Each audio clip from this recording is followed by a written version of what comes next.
చ్చ! ఏంట్రా పోయిందా? ప్రతి మ్యాచ్ గెలవడానికి నాకేమైనా సూపర్ పవర్స్ ఉన్నాయేంట్రా?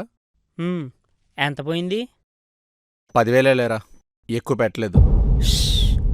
అవసరమారా ఈ బెట్టింగ్లు? రేయ్, మొత్తం 4 మ్యాచ్లు ఆడితే 3 మ్యాచ్లు గెలిచా తెలుసా?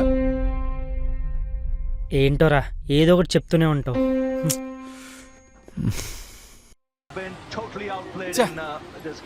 ఈజీ మ్యాచ్ పోయింది.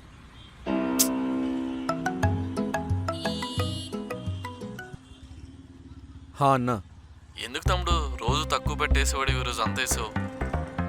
ఈజీగా గెలుస్తా అనుకున్నా అన్న, నమ్మకం ఉండింది. అదే తమ్ముడు క్రికెట్ అంటే, ఎప్పుడు ఏం జరుగుతుందో ఎవ్వరికి తెలియదు. సర్లే, మొత్తం 60,000. రేపు నీకు ఒక అకౌంట్ నెంబర్ చెప్తా, దానికి వేసాయి. సరే అన్నా.